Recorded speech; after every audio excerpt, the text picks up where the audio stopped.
We were blessed to get some heat, which was awesome. Guys were prepared. We've been working all summer for this, but there's a little bit of a difference between, I think, being in weight room shape and football shape, which always that happens day one. We got to transition better from drill to drill. Our urgency there was poor. But those kinds of things we'll work on. But I thought they came out. I'm really proud of the way they practice now. When we got here, there was defining how to practice and take care of each other and doing the right things around the quarterback and keeping guys up. And like I said, we came out of spring in a good way, and today they practice hard, and we practice the right way. So it's a step in the right direction, and we just got to keep getting better. Questions?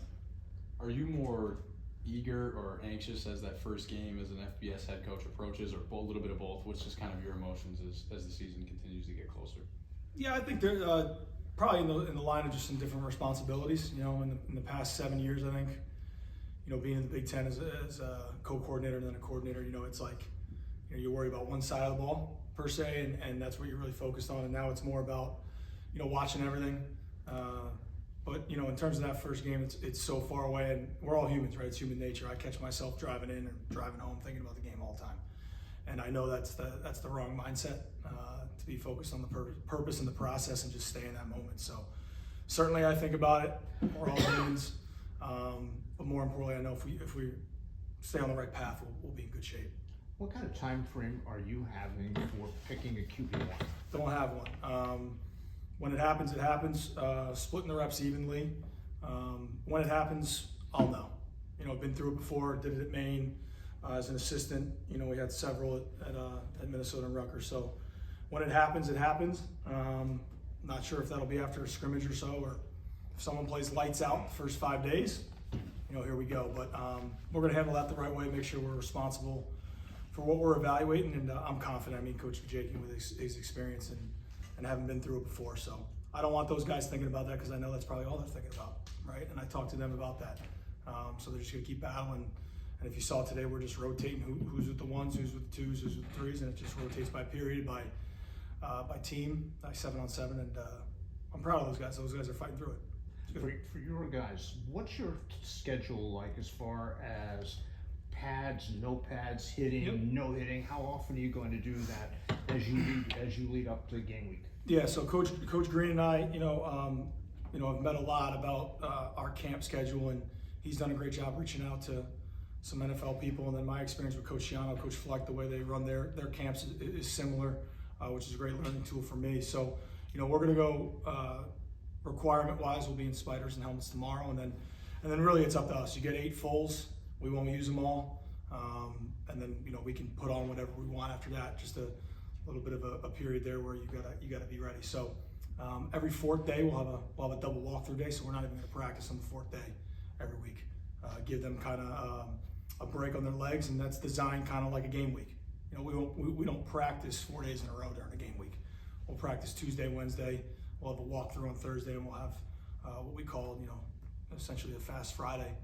Which has been really good for gearing up the teams that I've been a part of over the last several years. So that's kind of the plan, and it'll change. It's constantly changing. So we'll just make that decision based off the feedback we get from not only the GPS systems and the catapults and all that technology that we have, but just looking at them. I can see it in their eyes when they'll need one. So we're not there yet, though. You guys kind of talked about it, but when you're evaluating the QBs during this time, are there certain drills you weigh heavier than others, or is it more of a sum of everything they do? Maybe Jake does, but I look at the operation, but most importantly, taking care of the football. That's number one to me. The ball is the heartbeat. It's outside this wall. If we take care of the ball, if you end up with turnover margin since 2017 with just even, it's an average of 6 wins. So the ball is the number one thing here that we talk about. It's the heartbeat of the program, and if we take care of that, we'll be all right. So that's the number one thing I look at. The ins and outs of the reads and stuff like that. That's why you hire great people. But that's what I'll be looking for, is that kind of that operation, the body language around the quarterbacks from the other teammates when they get in a huddle. And certainly number one is taking care of the football. Brandon's first full practice since being here. Just initial thoughts on him. Yeah, it's great to have him back. He was really ready to go. At the end of spring, we had to hold him back, which he was angry, which is what you want. But certainly a guy that's been around experience. I think he's very comfortable around the pocket. I think he handles the operation extremely well. And it was great. It's interesting. They all have different things they have strengths and weaknesses of. And, it kind of brings out the best in all of them. And I think the one thing I noticed today, it was intense. It's a little bit different feel with him in there. Because now, instead of just going really through two, now there's three of them, really fighting it out. Got a chance to see the locker room unveiling on social media. Why was that so important to you? What do you think the players get out of that, and what do you think about their response? Yeah, it was actually, one of the coolest moments since I've been here. We talk about investing in this program to be where it wants to be at the FBS level, and that's what it takes. Little things like that. And the piece I think about is the recruiting aspect, and certainly when alumni come back and they're around here and they see that, it's unbelievable. I mean, the lockers have changed dramatically, but just to see their reaction to it, and ultimately it shows them, the players, that we're backing up what we say. Everyone's heard stories about, we're going to invest, and we're going to invest, and then you don't see anything. Well, since I've been here for 7 months, everything that the administration, Ryan, Kirsten, Chancellor Reyes, the trustees, they've said they were going to do, they've done. And it gives me great confidence to go out and be the best coach I can be. And it shows the players that, wow, what they're saying is they're backing up, and there's weight to it. And that's what I think was the biggest impact from my standpoint. And then certainly for them, just the excitement of having all new stuff. Now we got to keep it nice and neat. So what was it like for you this morning driving in? Were you real excited, first day of practice and all that? Yeah, I think just with more experience, certainly the excitement is always there, because I like getting into practice because I know it's just going to move now. It's just going to roll. The worst days are probably the last week of, your vacation, where you're just looking at the calendar and, waiting to be back. But for me, it's just gratefulness, to be in this spot, to be trusted to have this position. That's really what I was thinking about. Just, you could be doing a lot of different things, maybe something you don't want to do. But I've been blessed and grateful enough that I was given this opportunity by the leadership of this university. So that was actually a lot of my thought, and then a little bit about getting the right tunes on, figuring that out. But other than that, I was just ready to go. Were the players really amped up when they started this morning, knowing it's the first day? Yeah, I think that's something that, as we get closer to game day, which I noticed in our scrimmages last year, we have a very anxious group. And anxiety and all those things that lead to that can mess you up. Not only the mental aspect, but it can fatigue you. Makes you do things that you don't want to do. So we talked after practice about, there's two types of battles in football, right? The physical battle, which we're going to lose them at times, right? There's guys on scholarship on the other team. There's Division I coaches on the other team. So those physical battles, you might lose some, right? But that mental battle, there's only one person that's with, and that's yourself. And today was a great example of that, because some guys lost that battle to the heat. Some guys lost that battle early from being too amped up and just too crazy. So you got to control that. And as we get closer to these scrimmages and ultimately game day, there's a real science behind controlling that.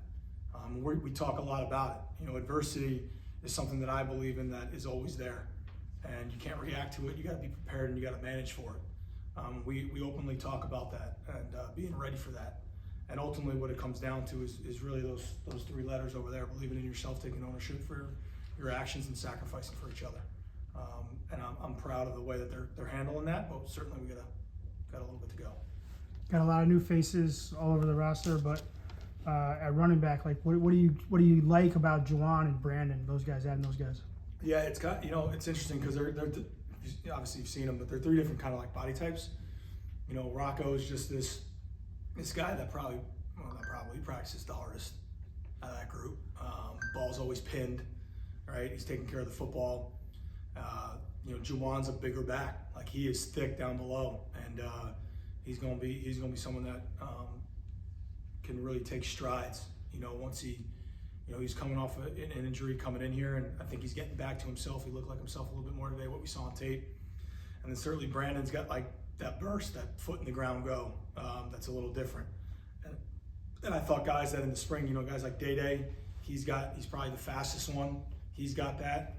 And then I saw some good things from our young guy Elijah today, who's just got to get some more reps and get going. But I'm excited about the group because it's all a little bit different. Right? They're all a little bit different. It's kind of like that quarterback thing I just talked about. But I'm excited about that room. Coach Larkin, the hiring, Coach Beckles in there now too, and it should be great. I'm excited about that room. That room is probably the most changed over room that we have.